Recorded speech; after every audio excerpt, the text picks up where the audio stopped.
saba yesala esibula abaana naleka emikisa mama yabadde yasibyewo ate n'abayira naye ejje lyonna ne lijja ne liparticipatinga kakati mwami Charles lwaki simwerekereza ne Mami Teddy waliwo ke tuleseeyo ku kakiiko ako kuliko abasabi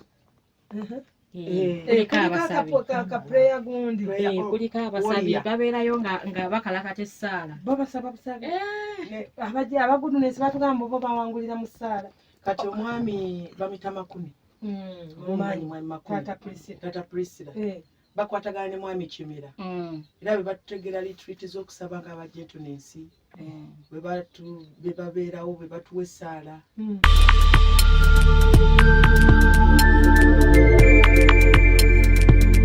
You are watching BEP TV, The Father's Heart. Time data ntonoboto saa kono sakedda kasa writer wendi woli amina bwe tumalira kati ne tuwulira nga kasitise kwe kati bagenda tunyonyo aye nkugambe kindi keki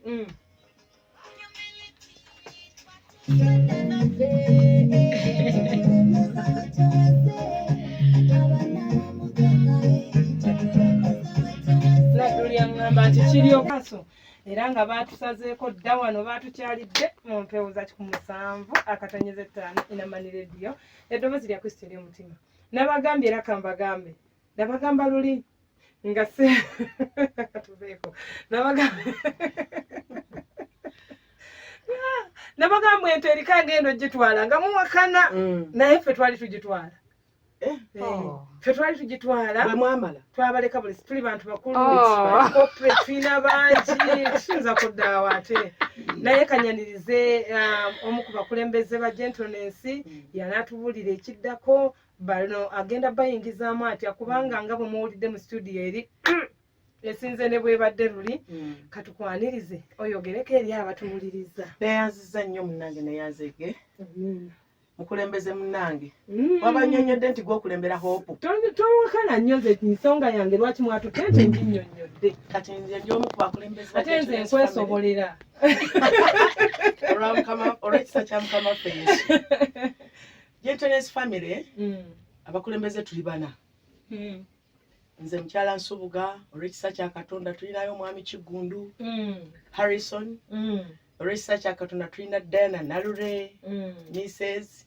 olwekisa kya Katonda tulina Mr. Egesa bwe mutyo bwe muli kakati Gentleness family erina akakiiko akalala akakifugaawo ng'ovudde ku bakulembeze bano nzijjukira wajjako wano mu leediyo kati bw'ojja noga tulina akantu ako tulina akakodyo era noga mugenda sulano ntuganebeeragabano balinayo kapyaki era katwenenye twalemererwa okusulawo kama atusonyiwe naye era bwe mba mwawangudde mulina akakodyo naye twakeera kakati akakodyo tulina akakulembeze akakiiko akatuddako ku abafamily leaders naye kati naffe ke katufuga ffe baleader tulinga abali ku top naye bwe tugenda mu gentleness ate bali bakama baffe tuyinawo omukyala chairperson bamita mukyala Sekanjakko ye chairperson alina ne vice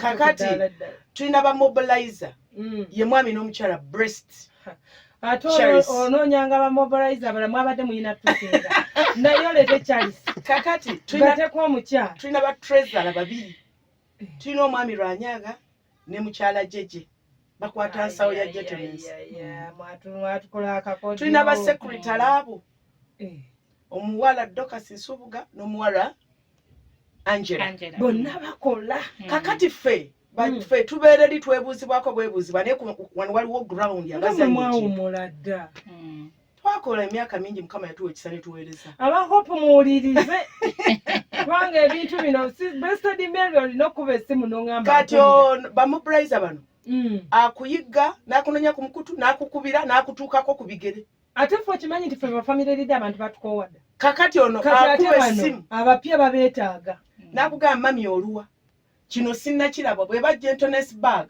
agamba mami nga tonnalabika mu gentleness ne weewozaako nkamama nzijja nkwatiriraamuko katono kati tubadde ne kochi nga tazannya tegulina buyiniko mukisa gwa mukama kwampa ng'abayiga soko mumbuli atuuka n'azinga emikono n'atutunuulira nga mukambwe nnyo ateekako limu nga lyandasi n'alyoka addira ate emizannyo gyonna n'agigabamu bu sub committees nga ye ali overall nga waliwo akulembera bucket pouring bottle filling naye n'agiwa omukulembeze waayo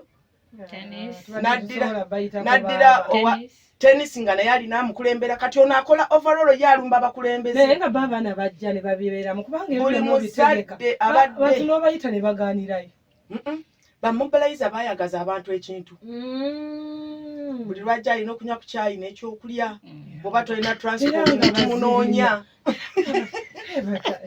nga mweziri tumuwuliriza bannange muwulirize naye buli wahopu nkonera ku wahopu batulekandaajaneko kubanga bano bankizo nnyo batubuulira ensonga lwaki bawangudde tebajja tubuulira luli nga baddamu okuwangula nti ate kati kano naye katutandike na bino kubanga twabadde tutandise nga bacuba naye Gentleness nalabyemu nnyo bemmanyi kati abyemu nnyo bemmanyi kyetwakoze kwe kuleeta abaana baffe ne tubayiwa mu kintu abaana mwabajjeeyo kati mukyala Nsubuga alina abaana 10 yaleeseko 7 bonna bazanye nalabye no kalika beautiful kandeete kennereesaleesa kakubahaaga nenjolo kagamba gendeka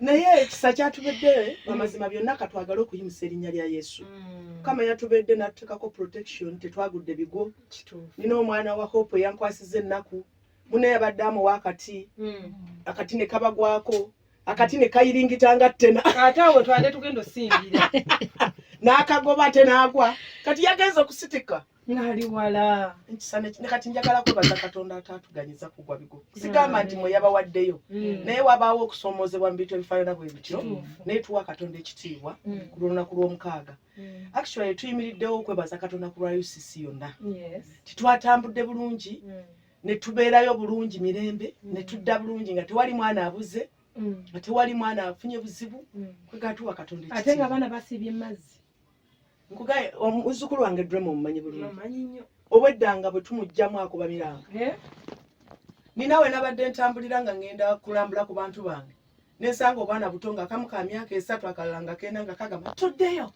mu mazzi nembaleka ne baddayo naye nenzija mbagoberera ndabaani ali mazzi nagenza okusanga nga puulo ejjudde ng'omwana omwami wa Easton abawugisa nga ali munda mu mazzi alwana n'olya nga bafaayo ku luno lwe nalabye nga bouncing castle nkalu nze natuuse ku bouncing castle ng'eriko abaana 3 naye nga abaana bajjudde mazzi bati ganyumye abaana banyumiddwa amazzi we bageeyira we bagayoola eddakiika nnono z'olaba nkeereyemu wano nga nva kutwala nte yaffe ku muddo mama tatukubete maaso kati ate gwogirunda kati wagikozeko kakiiko tukyaji kati nze ne bamobilizer tukyagirabirira ngayo tunaalyako simanyi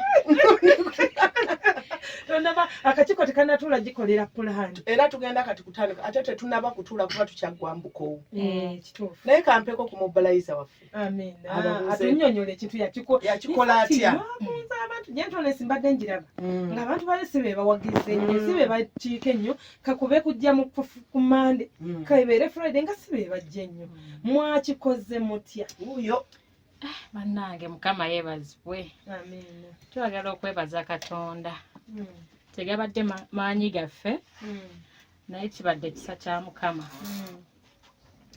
amazima tubadde nga Gentleness twali twagwamu ku maanyi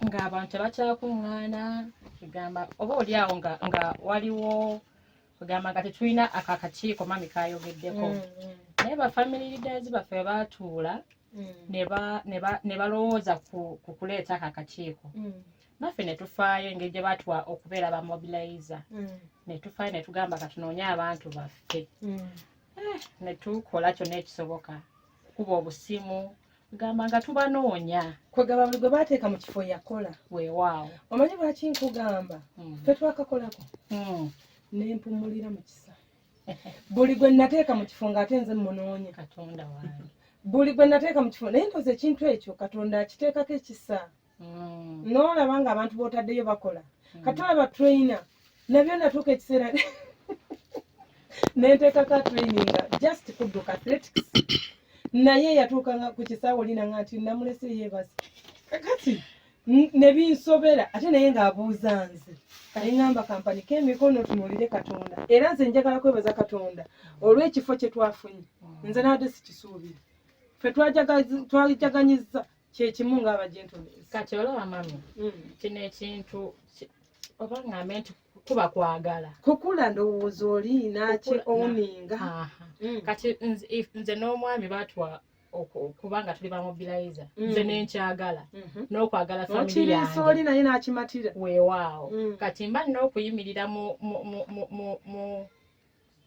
nina okuyimirira mu kifo kyange nenkyagala kwegamba nempeereza Mukama okuyitira awo sijja kulinda mukulembeza wange kunkubira kino wakikoze nina okuyimirira okuweereza Mukama okuyitira mu ekyo ekifo kye bampa bwe mobilizinga nga teriyo abalemerangayo amazima gali nti si bonna nti baali bakkiriza naye nze nkulemerako nabalemerangako era omuntu n'agamba nange mwana gw'olemerako naye nebaza Mukama nti ate abasobola okujja bajja kwegamba ekintu nekitwala mu maaso nekitambula bulungi nsaba ompeeko ku mwami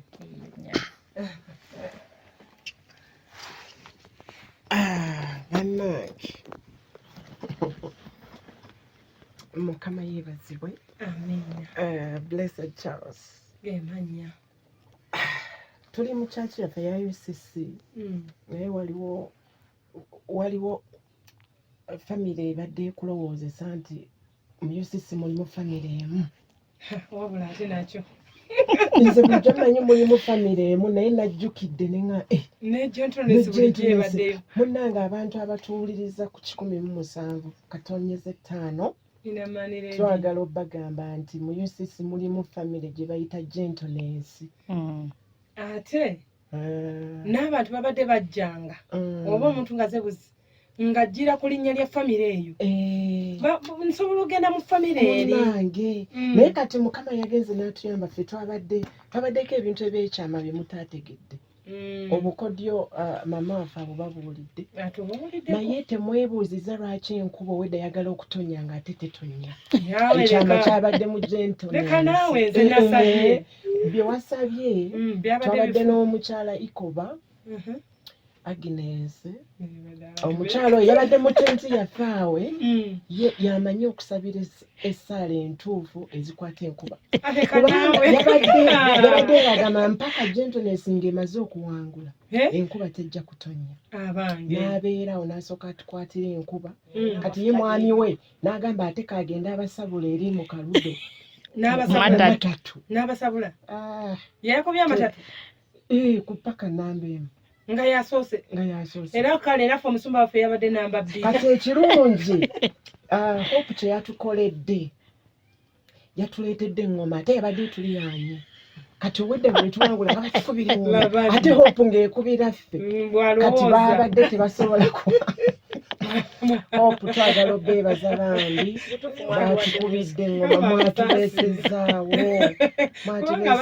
obwedda mbeegobako bwegolo naye ndowooza eno obwedda eriyo presence ya Katonda kubanga abantu obwedda bajjabuze ne bagamba naye abagento muddeyo eri nga basemberera ente kati era nze nabadde ngambye abantu kuba ente baagitadde ku sayidi yaffe gye twabadde kyabadde si kya bwenkanya ate esaledde eri kati kwegamba kiringa kiga nti ababadde ekyemmanga ffenna twawangudde okusinga gentleness naye kale era naffe twasembedde ebifaananyi ne bitukwatira mu nte bannaye twagala okwebaza Mukama twakoze ekyafaayo ekyewonyesa abantu badde batugamba mwaleese obwana obuto ola ne maniyo yeegobyeko abasajja abakulu neereeta bato naffe twategedde ekyama kyaffe ne tuleeta omugigi ogwo omuto ate ffenna ne tugubeeramu naye namadi temwewonya nti kwa buli muntu yazannye mukyala Nsubuga tebaamulabye bottle feeling buli muntu yazannye nze nadduse emisinde ate ne tusamba n'omupiira ogwo gwammwe ye bani abawangudde mupiira obwana buno buli ebikomando wala buli ebikomando ebikutwala emisinde naye era kyenkana abafumbo bawangu lwakuba bawadde bagundi bano abasinga nammwe mwakoze ng'aba Hope ne mulekera abaana twabaleka munnanga omwana bw'otamusanyusa kyova olabali twabalese ne baba mazzi baana obaleka munaye nobawa essanyu lyabwe. Mwami Charles omukyala yali amobilizinga awaka mubeera busy mwena mwagwangayo mugende mukole mulimu gwa mobilization mwakikolanga muti kakati omulundi guno twagamba naye omanyi ffe tutegeka mikolo naye olunaku olwo twasaba Katonda atuwe omukolo bannaye gulemu okubeera ku 3 mu lumu gwalinga oguzze munnange n'abeerawo challenges Katonda n'aguwugulamu katono mu bulungi neŋŋamba leero ke tugenze ku family day out tudda n'ente twamobilizinga nga waliwo olunaku lwadde lwakutaano omukyala yadda leeti naye nga bali eyo ne Diana batawuka naye Katonda obudde obwo yabusasudde obudde yabutuddiza tebibadde byangu bakaleeti bikaseera obeera ku ssimu bikaseera ku message netu bannange naye nga mu byonna badde bakubuulira kooki waffe mukulu Douglas oyo nno mulaba edduka mulaba edduka naye musobola otupangisa ne tujja for bizinensi aba Hope okuba traininga mukyama ne tuba traininga naye nga byakusasula ne mutusasula atandisa n'okujooga atandisa ojooga nga tulina abakooki baliwa gwe linda Musumba Lubega kanaasituka Musumba Lubega ye tukubidde engoma yabadde agitabuze twebaza Katonda omusumba waffe yazze n'atugamba nze kenzijaawo ndeka mikisa ewaffe yaleseyo ki ewaffe ye tenti yokka mwe yazinidde amazina amaganda musumba wa gentleness sigamba overall bishop kozaleka musumba gentleness musumba overall basa Paul Zinda Nelson kati yazze tewamulabi yabadde n'abagole bangi nga ne mutabani we mwali awasiza naye nga alina okujja okusaba Yesaara esiibula abaana n'aleka emikisa maama yabadde we yasiibyewo ate n'abayiira naye ejje lyonna ne lijja ne liparticipatinga kakati mwami Charles lwaki simwerekereza ne Mami Teddy waliwo ke tuleseeyo ku kakiiko ako kuliko abasabi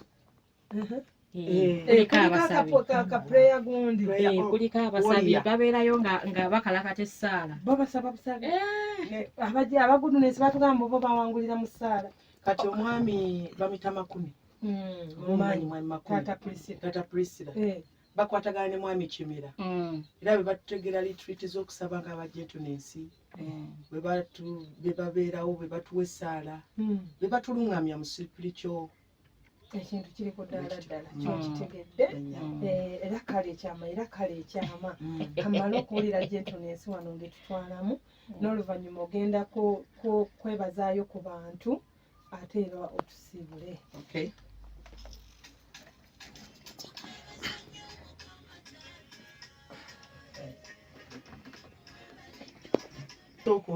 maluno agenzi netegedde oyo si mulala obugaya bwaffe obumasamasa kofeeka tugende tuwese Yesu ekitiibwa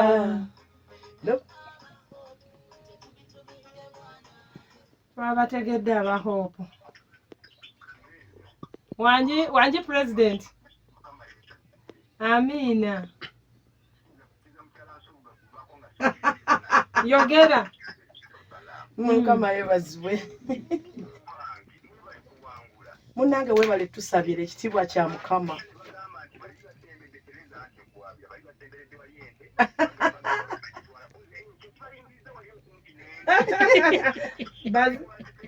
badde bagisabira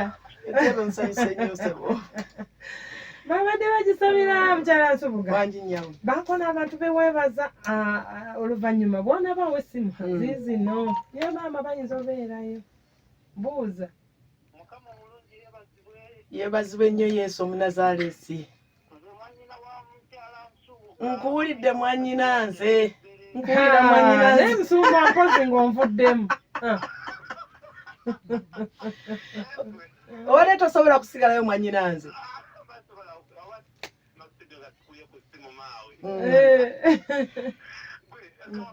Wanji toyonoona ekyo kyerekere.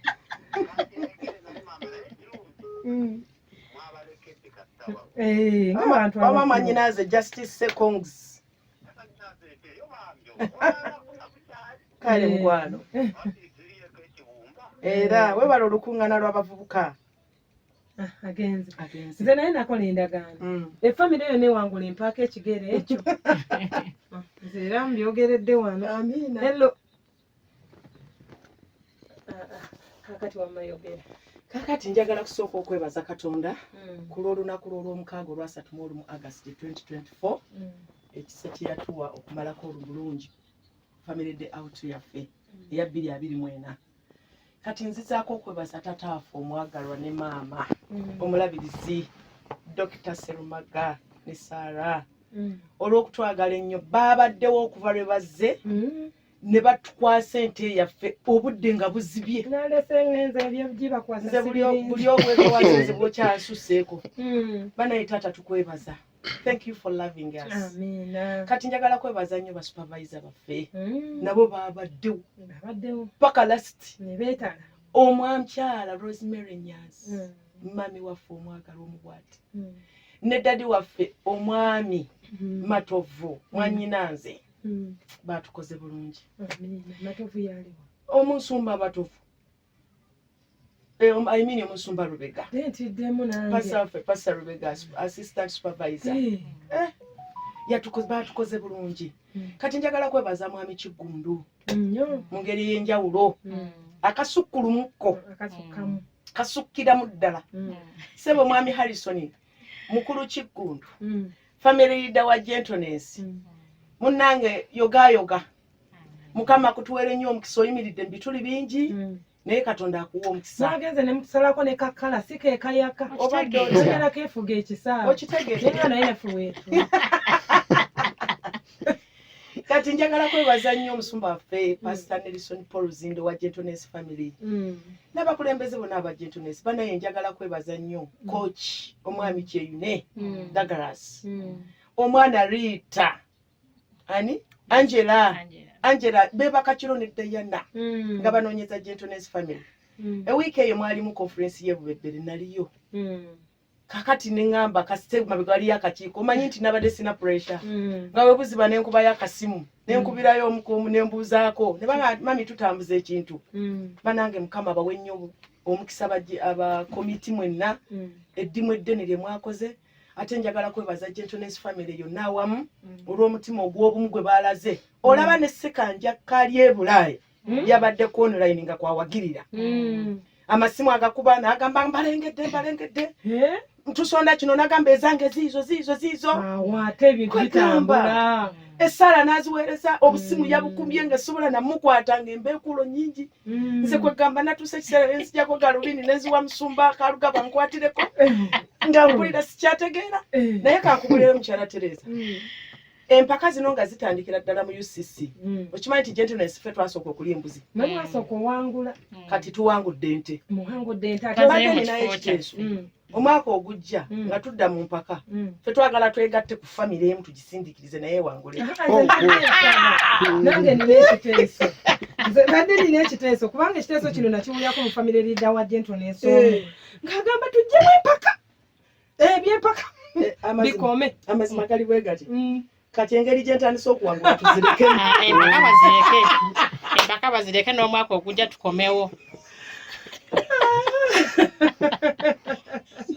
Amazima genyini wegatte ku bapoliisi kubanga amazima genyini abantu abamu bayogeranga nga n'omulala si mulala yenda mukyala asugalaga nze mbabuli tujja Mamirozi tukutumidde yonna gy'oli Musumba Lubega tukutumidde empaka tuzikomye guno omwaka kubanga nange empagira nezikome guno omwaka. Zikome guno. Kati nze ngamba tuzirekemu. Naye kati kyendaba mpulira njagala ninayo family gye njagala ewanguleko. Chopu. Njagala Katonda atuwa omukisa batukkirize ffe aba Gentleness tugyegatteko. nga ffe yaffe tusacrificinze tugiwaddeyo nga saddaaka ffe tujja kuba namba 12 kati ffe tugenda kubuliramu eyo famire yebeefulumeegi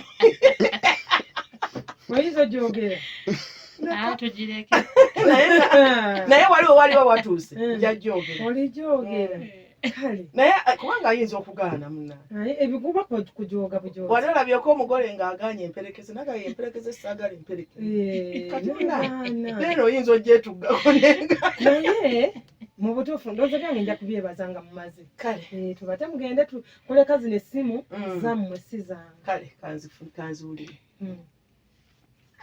halo kama yebazibwe nnyo mukwano kwangi twavuddeyo munnange lwakuba njagala kumanya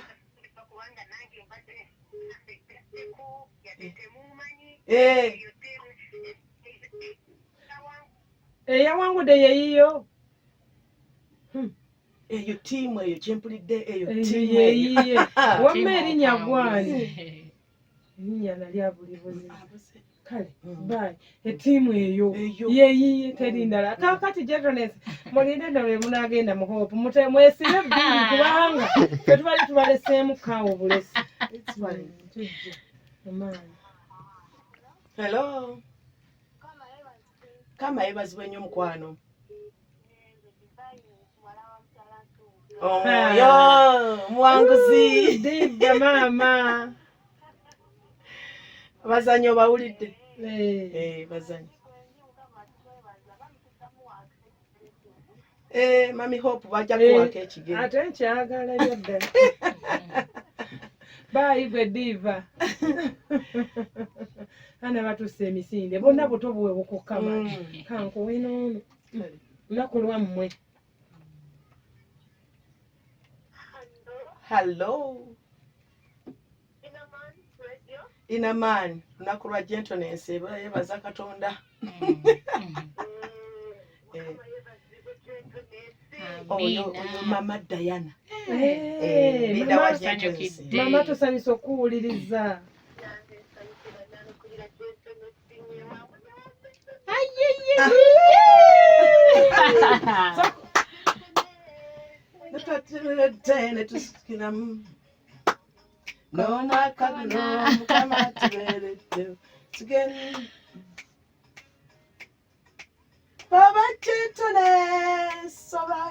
abeereko eyatime ayina beerako obugoya baffe obumasamasa koffe katugende tuwese Yesu ekitiibwa kati yogera agenze Diana wangu teekako ezimala zakwebaza abeerawa tusanyusa okuwuliza banaye mwebale kukola mulimu butuufu aba gentleness mukama akibabalire kakati mama gyebali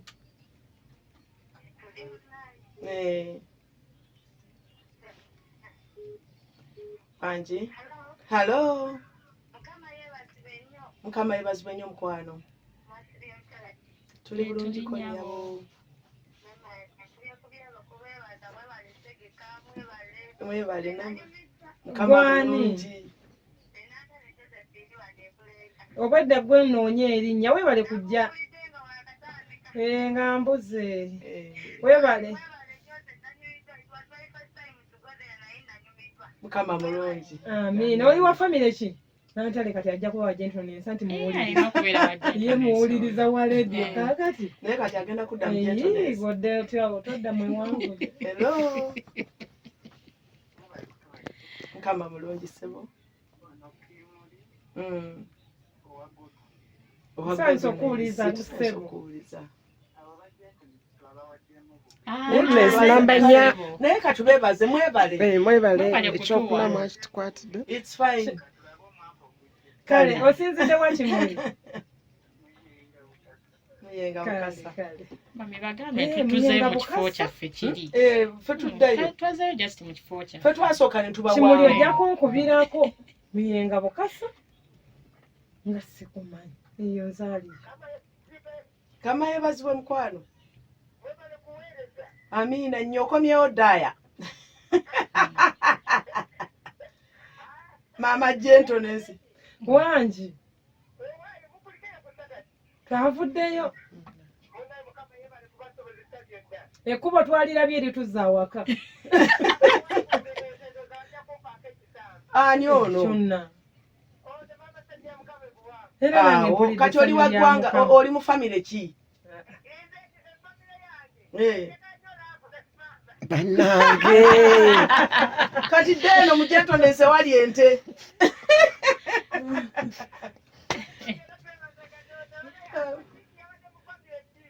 Oyo simanyi naye yasibidde nnyo mu Hope.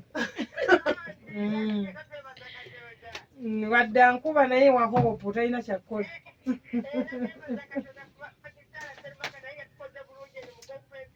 Amina. Mukama mulungi. Mukama mwongere ekisa. Amina. Bannange olowooza munaava wano.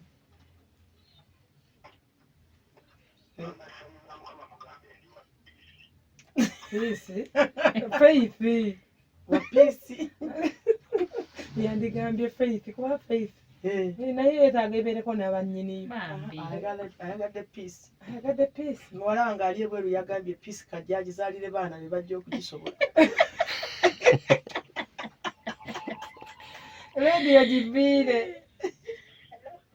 Hello. Gentleness oye. Gentleness oye. Kitegeera. Ani ono? Ye Mama Diana Nalule. Yakomyewo. Ow'ekitemu Mama Gentleness. Manyi Gentleness erina bamama babiri ne bataata babiri. Agenze. Kwali?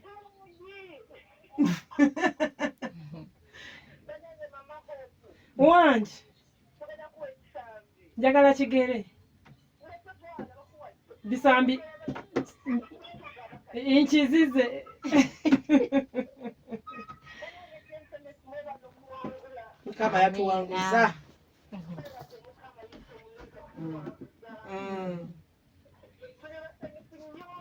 Nyo.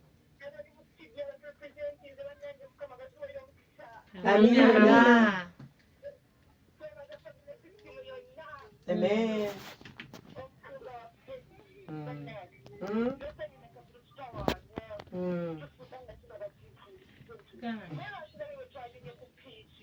Twalidde akasaawe konna show.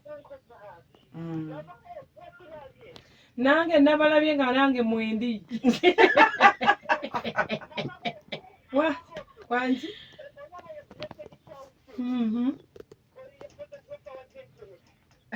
Olaba ne wana atuli bubi. Ffe tuli ku mutimbagano kireka tuliko live.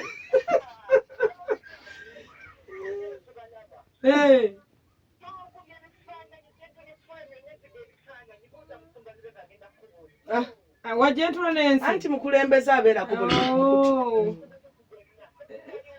Wabula okisussa baayi. Oye!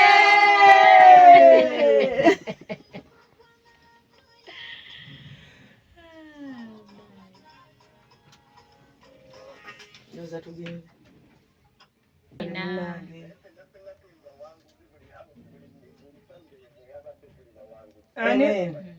Ani ono muwanguzi? Oyo papa. Bambi muwonge. Amina. Beera bulungi ndabira mukyala muwonge mundabire.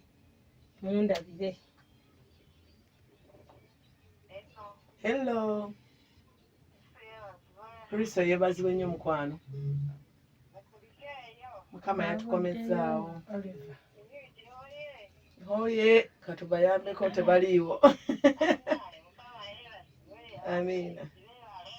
Amina. Bajja enkya. Be bajja. Oluddako wisdom ate aluddako hope. Kagiteekewo nga tennatuusa na kutuusa. Hope bwabadde bakumeka. bamuka mpozi tewabaddewo namba 4 abali ku Inaman FM 107.5 eddoboozi lya Kristo ery'emitima. Tubeebaza nnyo, mwebale nnyo okutuwuliriza n'okutugoberera. Njagala kwebaza Katonda nti olunaku lwa leero tuzze naffe okujulira Mukama nti yatuyisizaawo n'atuwa ekifo ekisooka, era twala eddakiika zino okubasiibula nti bannange mwongere okuwuliriza Inaman FM n'okutugoberera ate n'okwagala family zammwe mwenna aba UCC. Mukama abampera omukisa. Nsigadde Harriet Nsubuga okuva ebujuuko. Mukama abeere wamu nammwe. Amina. Mukulu Blessed Charles. Wow, bali ku 17.5 tubasanyukidde nnyo era mwebale okutuwuliriza. Mwebale abatusabidde mwenna aba Hope, mwebale tusabira n'otukubira engoma tusobola okuwangula ente eno. Mukama kibabalire. Abalaavu mwebale okutuwa ku byokulya ne tukkuta bulungi ne tusobola okuwangula. Mukama abawe nnyo omukisa. Era ffe tugenze kulabirira nte yaffe kuginywesa. Mukama abatwagalire. Ebintu bino musobola okufollowinga omukutu gwaffe Blessed Charles BGP Events Facebook yonna nagishawalinze Family Day Out. Ate groups zonna nga gisiri siba gentleness bokka newankubadde gentleness ensussaamu. Amina. Mchana Charles akusiibule. Bannange abatuwuliriza mwebale kubeerako nnyo. Mami Teddy webale kutukyaza. Njagala okwebaza abasumba bonna olw'obudde. Sijja kulandaga nnyo naye mwebale nnyo era twebaza ne Katonda okutuwanguza. Amina. N'abatuwa ssente aba gentleness waliwo abasasulira bannaffe tubeebaza. N'ebyambalo ndooza waliwo we bateekamu. Mweteekamu weewaawo baba mwakisusiza. nnyo. Naye nange mwebale kukkiriza okuwulira eddoboozi lino ne musobola okujja ne mwebaza. Nakyo kyanjawulo. Oyinza ssebo bizira noga ffe tuli eno naye mwebale nnyo, mwebalire ddala okujja. Mukama banjagalire olunaku olulungi. Mwebale kutukyaza. Andikana kagundi kako.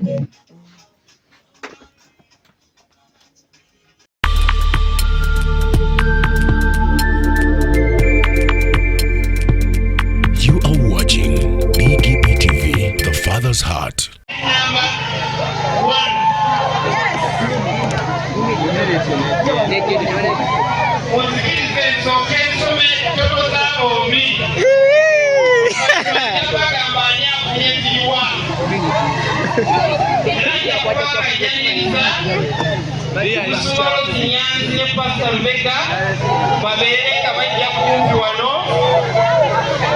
Oluvannyuma tujja kuba tubakwasa omuzindaalo wantu guno okutuwulira ebiddako. Tubakubire mu ngalo nga bajja. Ekisoose bafunye 164. Babasinzeeko bubiri bwokka. Kutegeeza competition zibadde stiff. Bassebo ne bannyabo abafunye 162 beba humility.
Blessed Charles and Evil Gentleness.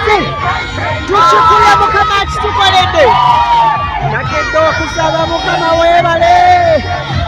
Webale mukama.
Thank you, Jesus.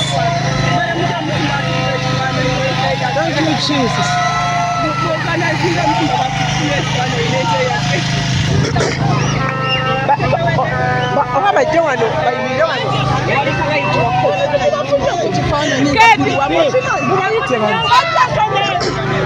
Mubakunde bajje mu kifaananyi wano ne musimba nga tannavaawo. Mujje mu kifaananyi wali. Mugende mu kifaananyi mujje mu kifaananyi wali. Nente yaffe.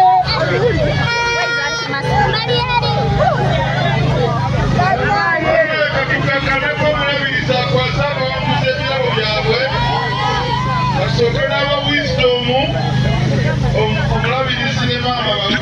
abakwate ku mbuzi eyo.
Already kweli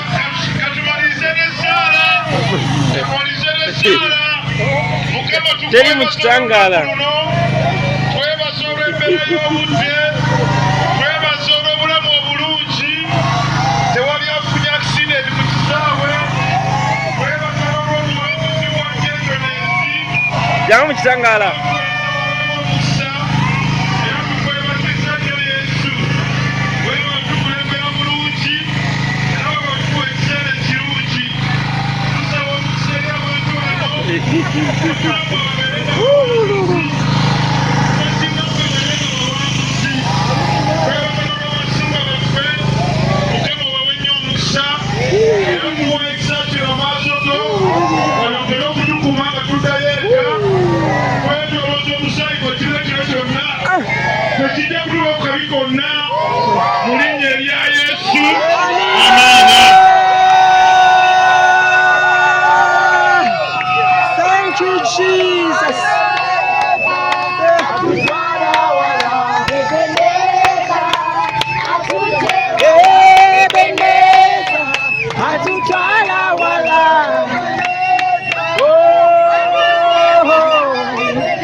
Ebeneza, Uchewala, Ebeneza, Atutwala wala.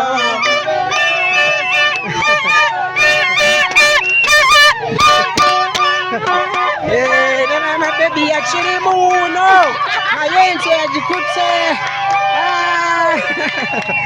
Genda kuimbenja.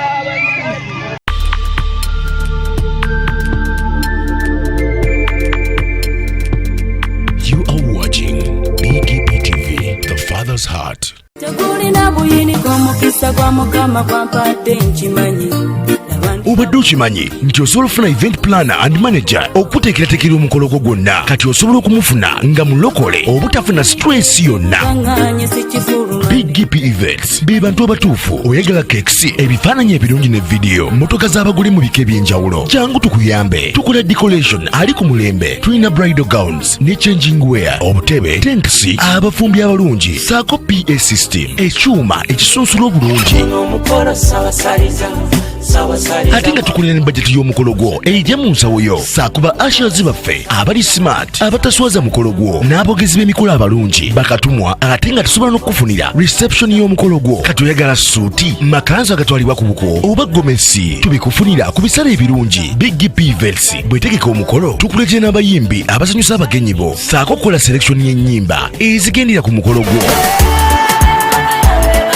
Essimu 0775868131 oba tusange Facebook page yaffe oba Twitter, YouTube ne Instagram. Blessed Charles, Blessed Gospel Promotions, Big GP Events. Twewaayo for excellence, flexibility, time, integrity and hard working.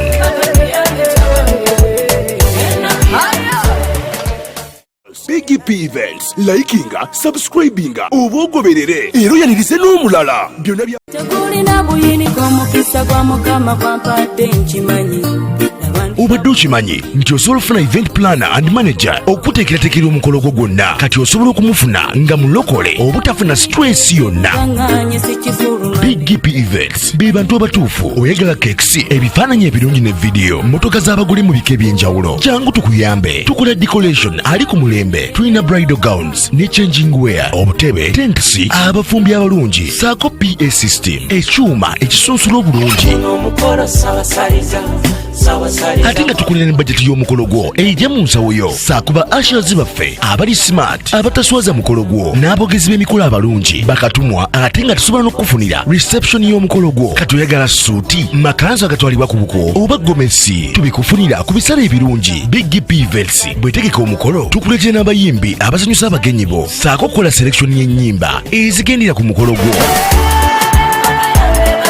Essimu 0775868131 oba tusange Facebook page yaffe oba Twitter, YouTube ne Instagram. Blessed Charles, Blessed Gospel Promotions, Big GP Events. Twewaayo for excellence, flexibility, time, integrity and hard working.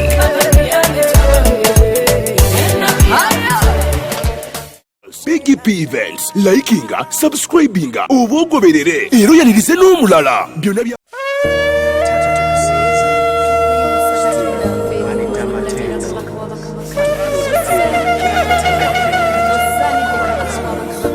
tukwebaza Katonda w'ekitiibwa, sinzibwa omwoyo omutukuvu, oli w'amaanyi kabaka, olubizibwa ayikazusa ekitiibwa, oli w'amaanyi.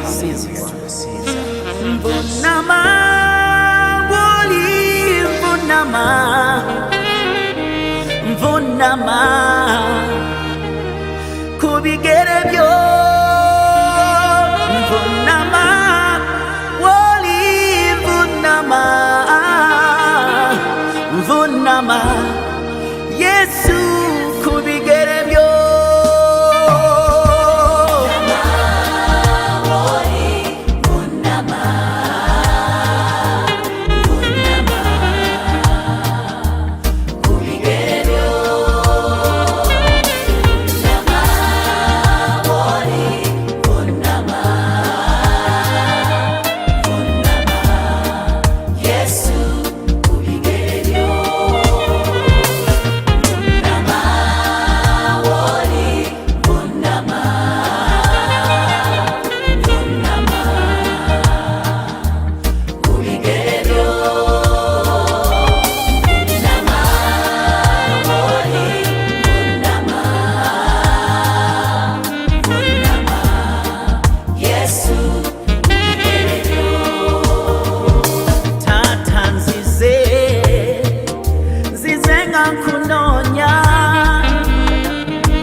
Nkudde ku bigere byo leero onsumulule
byalaga jangu okole byalema abaana b'abantu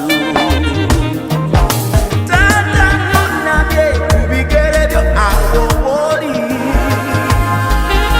kuba mmanyi byeneetaaga biri awo wooli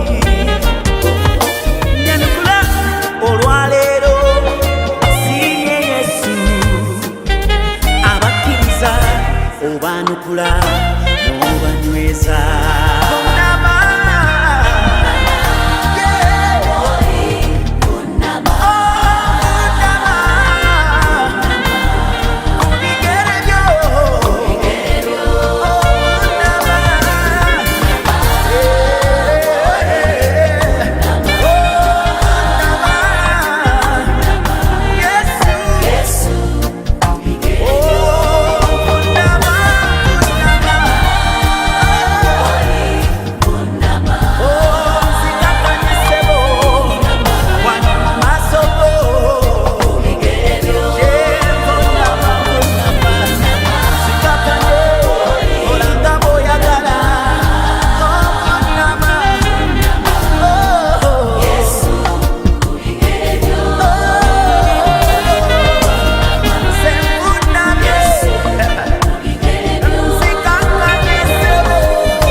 Yesu